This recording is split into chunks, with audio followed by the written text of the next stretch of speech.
우리는 늘 하나님의 뜻을 알고 싶어 합니다. 여러분은 언제 하나님의 뜻을 특히 더 알고 싶어 하시나요? 저는 진로를 정할 때, 중요한 결정을 할 때 과연 하나님의 뜻이 어디 있을까? 주님 앞에 그렇게 기도하며 묻게 돼요. 제가 이 학교를 가는 것이 하나님의 뜻인가요? 어느 학교가 하나님이 저를 위해 예비하신 곳인가요? 제가 이 직장을 들어가는 것이 하나님의 뜻인가요? 아니면 다른 직장을 더 기다릴까요? 직장 생활 가운데 많이 힘이 들고 어려울 때 우리는 그런 기도를 드리죠. 이 직장을 계속 다니는 것이 하나님의 뜻인가요? 아니면 지금이라도 그만두고 새 직장을 찾는 것이 주님의 뜻인가요? 특별히 결혼을 준비하는 그런 청년이라면 배우자를 놓고 배우자의 선택을 가지고 하나님의 뜻을 물을 거예요. 하나님, 이 사람입니까? 그렇게 주님의 뜻을 구하겠죠. 자, 그런데 여러분은 이렇게 하나님의 뜻을 물었을 때 어떠셨어요? 하나님께서 여러분에게 말씀해 주시던가요? 하나님께서 이 학교다, 이 직장이다, 이 사람이다, 너의 남편이고 너의 아내다, 이렇게 명확하게 말씀해 주시면 얼마나 좋아요. 뭔가 분명하게 딱 부러지게 하나님의 뜻을 보여주시면 좋으련만, 그런데 우리가 살아가면서 그런 경험을 하는 경우는 사실 좀 흔치가 않은 것이 사실입니다. 물론 하나님께서 그렇게 명확하게 보여주시고 말씀해 주실 때도 있어요. 그런 일이 아주 없다고 단정할 수는 없겠죠. 하나님은 분명히 그렇게 하실 수 있는 분이십니다. 그러나 일반적이지 않다는 거예요. 미국의 매일 24시간 주 7일 1년 365일 기도와 예배를 드리는 곳이 있어요. 아이합이라고 부르는 곳인데 국제 기도의 집입니다. 이곳을 설립해서 이끄는 마이크 비클이라는 사람이 어느 글에 인터뷰 내용을 제가 읽은 적이 있어요. 하나님 음성 듣기에 대해서 물었다. 지금 하나님 음성만 들으면 모든 것을 던질 수 있다는 사람이 얼마나 많을까? 그 음성만 들으면 두려울 것이 어디 있겠는가? 문제는 그 음성이 안 들린다는 데 있다. 비클 목사는 하나님의 음성을 매일 듣는지 궁금했다. 그래서 이 인터뷰하는 분이 이제 질문을 했어요. 비클 목사에게 당신은 하나님의 음성을 매일 듣는가? 이렇게 질문을 했어요. 이렇게 대답을 했습니다. 일생에서 하나님이 한두 번 정도 직접 들을 수 있게 아주 명백하게 말씀하실 수 있습니다. 그러나 매번 이리 가라 혹은 저리 가라라고 명확히 들리게 말씀하시지는 않는다고 생각합니다. 내 경우에도 명백하게 들은 것은 기도의 집을 하라와 이제 시작하라는 말씀뿐이었습니다. 이런 글이었어요. 우리는 신앙생활을 하면서도 하나님의 뜻을 잘 모르겠어라고 생각할 때가 참 많죠. 그 이유가 바로 여기 있습니다. 우리는 하나님의 뜻을 묻는데 하나님은 전혀 응답하시지 않는 것처럼 느껴지죠. 그렇게 하나님의 뜻을 물었는데 하나님의 뜻을 말씀해 주시지 않으니 하나님의 뜻에 순종하며 살아가는 삶도 자연스럽게 모호해질 수밖에 없어요. 정작 직장에 들어가서 학교에 들어가서 배우자와 결혼 생활을 하면서도 하나님의 뜻대로 살아가는 것이 무엇인지를 모르죠. 그리고 뭔가 어려운 일이 생기면 그때 그 결정이 하나님의 뜻이 아니었나? 이런 이제 회의가 듭니다. 그런데 오늘 우리가 읽은 본문의 말씀을 보면 하나님의 뜻은 아주 선명하고 명확해요. 하나도 모호하지 않습니다. 성경은 하나님의 뜻이 이것이라고 분명하게 말씀해요. 자, 오늘 본문 말씀 우리 다 같이 한번 읽어보겠습니다. 16절부터 18절까지입니다. 항상 기뻐하라, 쉬지 말고 기도하라, 범사에 감사하라. 이것이 그리스도 예수 안에서 너희를 향하신 하나님의 뜻이니라. 여러분, 이 말씀을 보면요, 이것이 바로 하나님의 뜻, 아주 분명하게 말씀하시죠. 그럼 여기서 이것은 무엇입니까? 항상 기뻐하고 쉬지 말고 기도하고 범사에 감사하는 것. 이것이 바로 우리를 향하신 하나님의 뜻이라고 성경이 기록해요. 우리는 이 학교에 진학하는 것이 하나님의 뜻인가요? 아니면 저 학교를 선택하는 것이 하나님의 뜻인가요? 라고 물었죠. 그런데 하나님은 이 학교를 가든지 저 학교를 가든지 어디를 가든지 너희는 어떻게 하라고요? 항상 기뻐하고 쉬지 않고 기도하고 범사에 감사하라는 거예요. 이것이 나의 뜻이다. 이렇게 말씀하시는 거예요. 이 직장을 선택하는 것이 하나님의 뜻입니까? 라는 질문에 주님은 어느 직장이라고 말씀해 주시지는 않고 어느 직장에 있든지 그곳에서 항상 기뻐하기를 선택하고 쉬지 않고 기도하기를 선택하고 범사에 감사하기를 선택해라. 그 선택이 나의 뜻이다. 이렇게 말씀하는 거예요. 여러분 데살로니가전서 4장 3절도 보면 이런 구절이 있습니다. 우리 다 같이 한번 읽어보겠습니다. 시작. 하나님의 뜻은 이것이니 너희의 거룩함이라 곧 음란을 버리고. 여러분 여기서도요 하나님의 뜻은 아주 선명하게 기록되어 있어요. 하나님의 뜻이 뭡니까? 거룩함이라는 거예요. 여러분 어느 학교에 있든지 어느 직장에 있든지 어떤 사업을 하든지 하나님의 뜻은 뭐예요? 그 속에서 거룩하라는 거예요. 음란하고 방탕한 삶이 아니라 정결하고 순결한 삶을 살라는 거예요. 여러분 우리는 그렇죠. 이 직장이 하나님의 뜻인가요? 저 직장이 하나님의 뜻인가요? 근데 정작 그 직장에 들어가서는 어떻게 해요? 정작 하나님의 뜻과 무관하게 살기도 해요. 세상 문화에 젖어서 살아가는 거죠. 근데 주님은 그 선택 가운데 하나님의 뜻이 무엇인지를 우리에게 분명히 보여주셔요. 정결하고 성결한 삶, 거룩한 삶, 그것이 내 뜻이다. 여러 번 나누었던 저의 간증이 있습니다. 5년 전에 저는 저의 진로를 놓고 하나님께 질문했었죠. 새벽 기도 시간에 이렇게 기도했습니다. 하나님, 제가 개척을 준비할까요? 청빙을 준비할까요? 이렇게 질문했을 때 불현듯 제 마음속에 성령께서 말씀 한 구절을 생각나게 하셨습니다. 잠언 3장 5절과 6절의 말씀이었는데요. 다 함께 읽어보겠습니다. 너는 마음을 다하여 여호와를 신뢰하고 내 명철을 의지하지 말라. 너는 범사의 그를 인정하라. 그리하면 내 길을 지도하시리라. 개척입니까? 청빙입니까? 주님의 뜻이 무엇입니까? 라는 질문에 하나님께서는 이 말씀을 제게 보여주셨어요. 너는 마음을 다하여 여호와를 신뢰하고 내 명철을 의지하지 말라. 너는 범사의 그를 인정하라. 그리하면 내 길을 지도하시리라.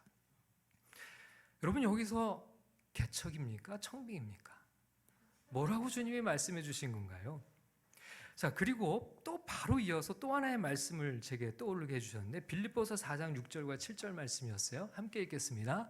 아무것도 염려하지 말고 다만 모든 일에 기도와 간구로 너희 구할 것을 감사함으로 하나님께 아뢰라. 그리하면 모든 지각에 뛰어난 하나님의 평강이 그리스도 예수 안에서 너희 마음과 생각을 지키시라. 저의 질문에 주님은 이 두 구절을 주셨는데 여러분 이 구절에서 하나님은 뭐라고 대답을 해주신 건가요? 개척입니까? 청빙입니까? 이 두 말씀 어디에도 제가 개척을 준비해야 하는지 청빙을 준비해야 하는지에 대한 해답은 잘 모르겠어요. 그런데 개척이 하나님의 뜻인가요? 청빙이 하나님의 뜻인가요? 라는 질문에 하나님은 하나님의 뜻을 보여주셨어요. 하나님의 뜻을 말씀해 주셨는데 개척을 하든 청빙을 가든 어디를 가든지 너는 마음을 다하여 나를 신뢰해라. 너의 명철을 의지하지 말고 모든 일에서 나를 인정해라. 이것이 나의 뜻이다. 개척을 하든지 청빙을 가든지 어디를 가든지 아무것도 염려하지 말아라. 어디를 가든지 다만 모든 일에 감사함으로 기도하기를 힘써라. 이것이 바로 나의 뜻이다. 주님은 저의 질문에 하나님의 뜻이 무엇인지를 분명하게 말씀해 주셨어요. 우리는 어떤 선택의 기로에 섰을 때 하나님의 뜻을 구한다고 했어요. 근데 여러분, 어떤 선택과 결정 앞에 하나님의 뜻을 우리가 구하는 이 질문에는 하나님이 그 선택에 대해서 하나님의 뜻을 말씀해 주시면 하나님의 뜻은 완료형이 돼요. 이미 이루어진 거죠, 하나님의 뜻. 근데 하나님의 뜻은 그렇지가 않아요. 어떤 선택의 결정이 이루어질 때 하나님이 뭘 말씀하고 싶으시냐면 그때부터 내 뜻은 시작이라는 거예요. 우리가 그 직장이든 그 학교든 어디에서 무엇을 하든지 거기 있는 동안 하나님의 뜻은 계속 진행형이 되는 거예요. 그곳에서 항상 기뻐해라. 쉬지 말고 기도해라. 범사에 감사하라. 그곳에서 거룩한 삶을 살아라. 그곳에서 하나님을 온 마음을 다해 신뢰해라. 너의 명철을 의지하지 말아라. 범사에 하나님을 인정해라. 아무것도 염려하지 말아라. 감사함으로 기도하기를 힘써라.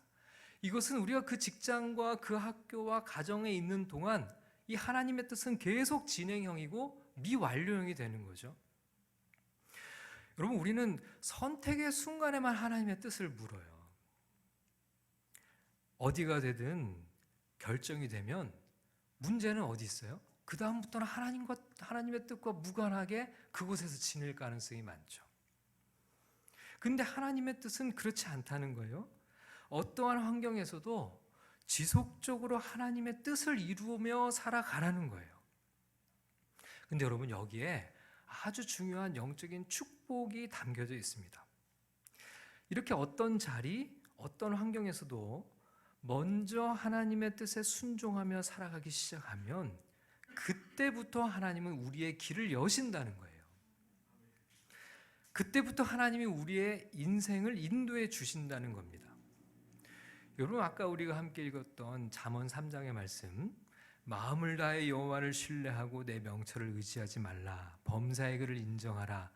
자, 그 다음에 뭐라고 그러세요? 그리하면 뭐라고요? 내 길을 지도하시리라.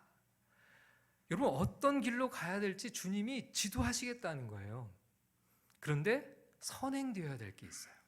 먼저 우리가 주님의 뜻을 따라 살아가는 것을 내 삶에 훈련해야 된다는 거죠. 명확한 주님의 뜻에 순종하는 삶을 살아가면, 그러면 그때부터 하나님께서 우리의 길을 지도하시고 인도하시고 열어주시겠다고 분명하게 약속하셨어요. 그때부터 하나님의 인도하심을 진짜 경험하는 삶을 살게 되는 것이고, 하나님의 뜻은 계속 내 삶에 성취되어 가는 거죠.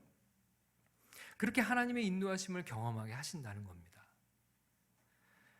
어떤 선택을 해야 될지 하나님이 분명하게 지도해 주시겠다는 거죠. 어떤 학교, 어떤 직장, 어떤 사업, 어떤 배우자를 선택해야 할지 하나님이 인도해 주시겠다는 거예요. 다만 우리는 지금 이곳에서 하나님의 뜻에 순종하기를 훈련하고 결단해야 돼요.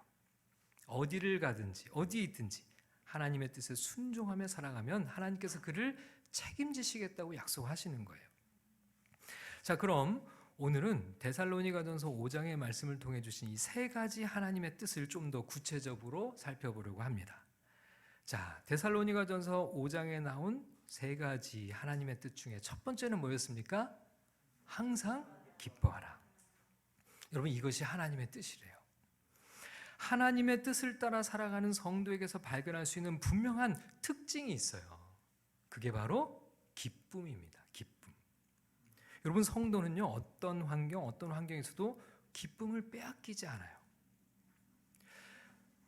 그게 성도의 특성이라고 얘기를 합니다. 근데 여러분, 우리는 어때요? 항상 기뻐하며 살아가십니까? 이렇게 기쁘세요? 그러면 기쁜 일이 있어야 기쁘죠. 아니면 요즘 기쁘기는커녕 너무 우울하기도 해요. 자꾸 낙심도 되고. 이런 마음 때문에 괴로워하고 있지는 않습니까? 그런데 하나님은 하나님의 뜻이 항상 기뻐하라라고 말씀을 하셔요. 어떻게 항상 기뻐하는 삶을 살아갈 수 있는 거죠? 아니, 기쁜 일을 주시면서 기뻐하라고 하시는 것도 아니고 항상 기뻐하라. 어떻게 이 하나님의 뜻을 따라 살아갈 수 있는 걸까요? 하나님의 뜻에 순종하며 항상 기뻐하는 삶을 살기 위해서 우리에게는 훈련이 필요합니다. 자, 그러면 어떤 훈련을 해야 항상 기뻐할 수 있을까? 항상 기뻐할 수 있는 비밀이 있어요. 그건 뭐냐면 항상 하나님을 바라보는 훈련을 할 때 가능합니다. 여러분, 우리는 언제 주로 우울해질까요? 무기력한 나를 볼 때 우울해지죠. 늘 실패하고 좌절하는 나를 바라볼 때 우울해져요.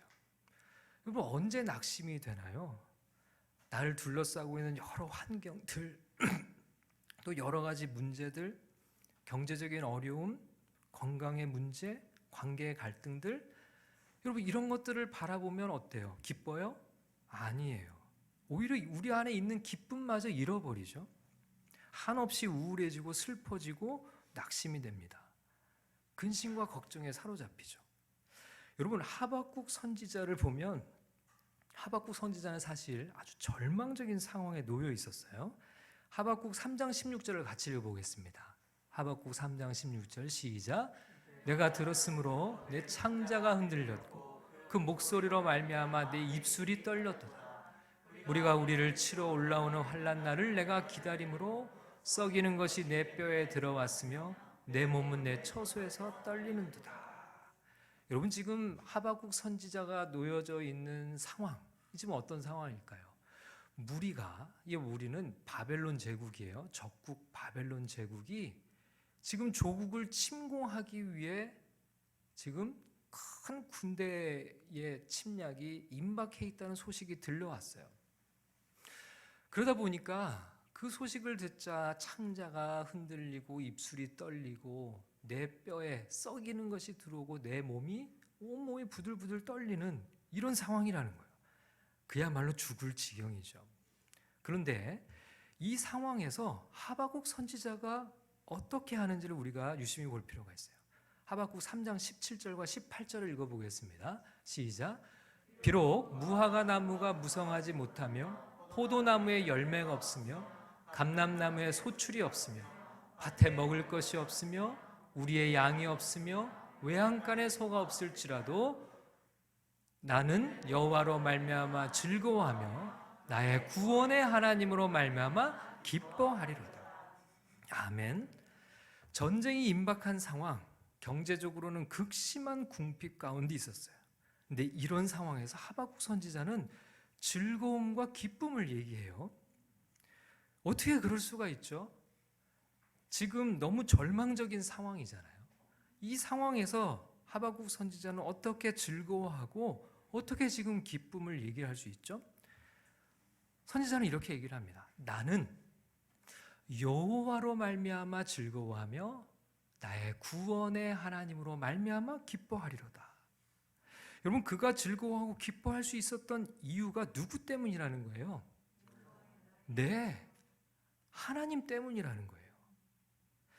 여러분, 지금 그는 이 극한의 환경 속에서 누구에게 시선을 두고 있을까요? 하나님에게 시선을 두고 있어요. 여러분, 그가 지금 이 상황 속에서 기쁨을 잃지 않을 수 있는 비결이 뭔지를 보여주죠. 그는 자신의 시선을 하나님에게 고정하고 있어요. 여러분, 이 절망적인 상황에 시선을 두면 그야말로 절망할 수밖에 없어요.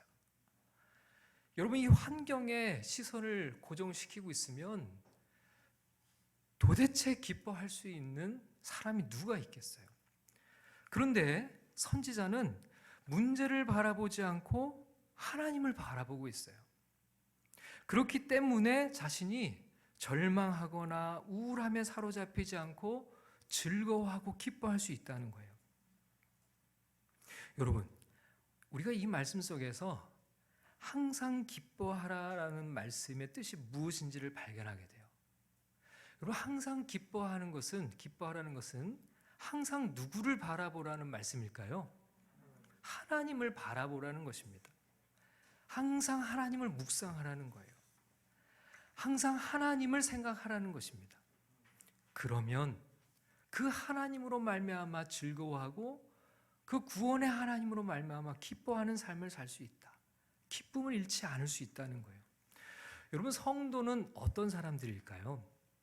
성도는 항상 하나님을 바라보는 사람들입니다. 항상 하나님의 약속을 믿고 사는 사람들이에요. 여러분, 그런데 우리 그리스도인들 중에도 항상 문제를 바라보며 사는 이들이 있어요. 그들은 늘 어떨까요? 늘 우울해요. 걱정과 근심과 낙심과 절망이 떠날 날이 없습니다. 하나님을 바라보지 못하고 늘 문제에 사로잡혀 있기 때문에 그의 마음속에 기쁨을 누릴 수가 없는 거죠.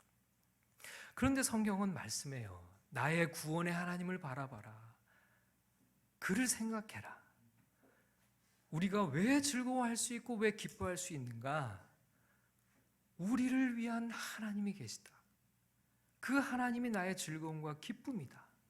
하나님을 생각하는 이들은 기뻐요. 우리를 구원하신 예수 그리스도의 사랑과 은혜를 생각하면 행복해지는 겁니다. 그래서 여러분, 우리는 항상 무엇을 교정하는 훈련을 해야 될까요? 시선을 교정하는 훈련을 해야 돼요. 어디에 시선을 두느냐에 따라서 우리는 전혀 다른 모습으로 살아갑니다. 시선을 하나님께 고정할 수 있기를 바랍니다. 여러분, 우리가 예배 드리는 이 시간은 어떤 시간일까요? 이 시간은 하나님께 시선을 교정하는 시간이에요. 여러분, 세상을 살아가다 보면 우리는 금방 시선이 흐트러져요. 금방 하나님께 고정했던 시선이 밀려드는 온갖 문제 앞에서 순식간에 흐트러지고 말죠. 그리고 나면 주님이 주신 평안을 쉽게 잃어버려요. 여러분, 베드로가 풍랑을 뚫고 물 위를 걸어오시는 예수님을 발견했어요. 그리고 예수님을 의지해서 물 위를 걸어갑니다. 예수님께 시선을 두었을 때 베드로는 물 위를 걷는 기적을 체험했어요.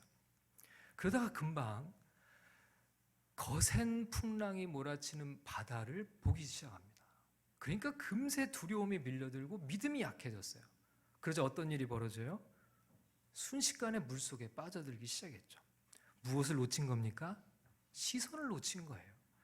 예수님을 바라보던 시선을 놓친 거죠. 여러분, 우리가 무엇을 훈련해야 할까요? 우리가 이 세상 한가운데서 우리가 주님께 우리의 시선을 고정하며 살아가는 것을 훈련하는 게 믿음이에요. 하나님을 생각하며 바라보는 훈련을 하는 거죠. 여러분, 우리가 이 예배의 자리가 왜 중요하다고요?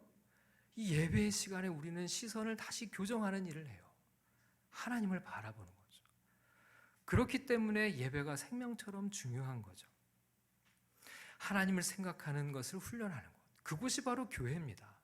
여러분, 우리가 공동체에 모여서 서로의 시선이 막 흐트러져 있을 때 우리가 서로 권면하는 거예요. 하나님을 바라봐야 돼. 하나님께 시선을 교정해야 돼. 그분께만 고정하고 그분만을 따라가면 돼. 아무리 거센 풍랑이 몰아쳐도 그분을 바라보고 따라가면 결코 물에 빠지지 않아. 하나님을 바라볼 수 있도록 돕는 것이 공동체고 또 공동체의 양육인 거죠. 항상 하나님만 바라보는 성도는 기쁨이 있습니다. 항상 하나님만 생각하는 교회는 기쁨이 넘칩니다. 그렇게 하나님의 뜻을 이루며 살아가는 믿음의 백성들이 다 되시기를 주님의 이름으로 축원합니다. 자, 두 번째는 뭐였습니까? 쉬지 말고 기도하라입니다. 이것이 하나님의 뜻이래요. 여러분의 기도 생활은 어떠세요? 기도가 어렵습니까? 쉽습니까? 어렵죠? 기도가 참 어렵다고 얘기하는 분들이 많아요. 근데 어떻게 그 어려운 기도를 쉬지 않고 하라는 겁니까? 이게 고문 아닌가요? 5분 앉아서 기도하는 것도 어려운데 쉬지 않고 기도하라. 어떻게 쉬지 않고 기도할 수 있을까요? 여러분, 먼저 우리가 기도가 뭔지를 생각해 봐야 돼요. 여러분, 기도에서 제일 중요한 것은 기도의 대상이 누구냐 하는 것입니다. 이게 제일 중요해요. 모든 종교에는 기도가 있어요. 심지어는 종교가 없는 사람도 뭔가 큰 어려움을 겪으면요, 기도를 부탁해요. 기도해달라고 그래요. 그리고 기도를 해요. 그런데 모든 사람들의 기도가 다 같은 기도일까요? 아니에요. 왜요? 기도의 대상이 다르기 때문에 그렇습니다. 누구에게 기도하느냐가 중요한 거죠. 기도라는 행위 자체가 중요한 것이 아니라 누구에게 기도하느냐가 중요해요. 그럼 우리는 누구에게 기도하는 거죠? 우리가 기도하는 대상인 하나님은 어떤 분이신가요?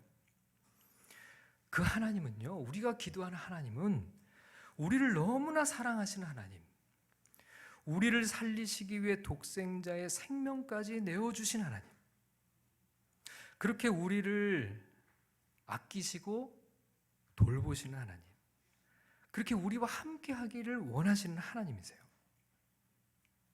우리는 이런 하나님께 기도하는 겁니다. 그리고 그 기도는 그분께 우리의 삶을 나누는 거예요. 여러분, 하나님은요, 우주 저 멀리 계신 분이 아니세요. 하나님은 늘 우리 곁에 우리와 함께 하기를 원하시는 분이십니다. 하나님은 우리의 이야기를 다른 사람을 통해서 듣기를 원하지 않으세요. 우리에게 직접 듣기를 원하십니다. 그게 기도예요. 근데 여러분 어때요? 우리는 하나님께 이야기를 잘 하지 않는다는 거예요. 하나님은 우리의 이야기를 듣고 싶어 하시는데 우리는 얘기를 잘 안 해줘요. 뭐 됐어요. 사춘기 청소년들 같죠. 뭐 질문하면 됐어요. 뭐 하려고 그러세요?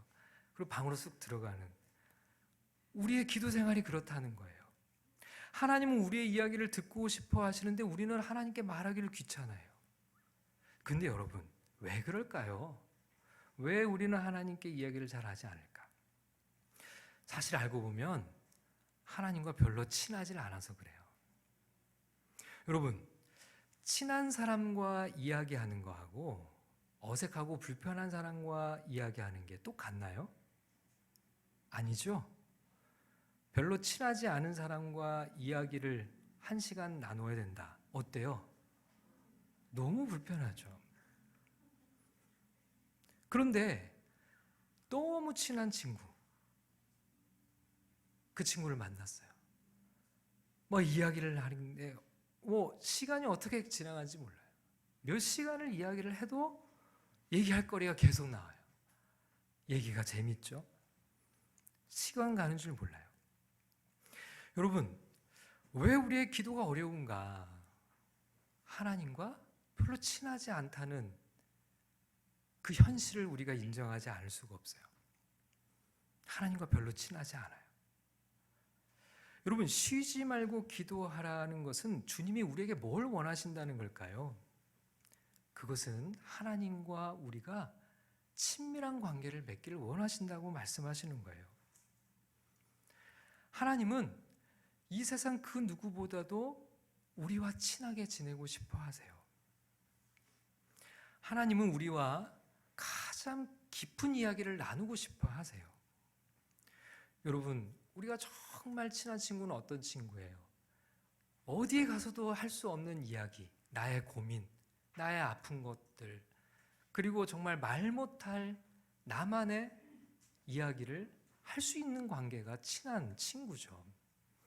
근데 하나님은 그런 친한 친구 그 누구보다도 하나님과 친밀한 관계를 우리가 맺기를 원하신다는 거예요.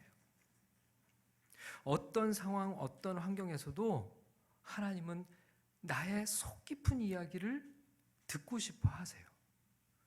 이것이 쉬지 말고 기도하라는 말의 의미입니다.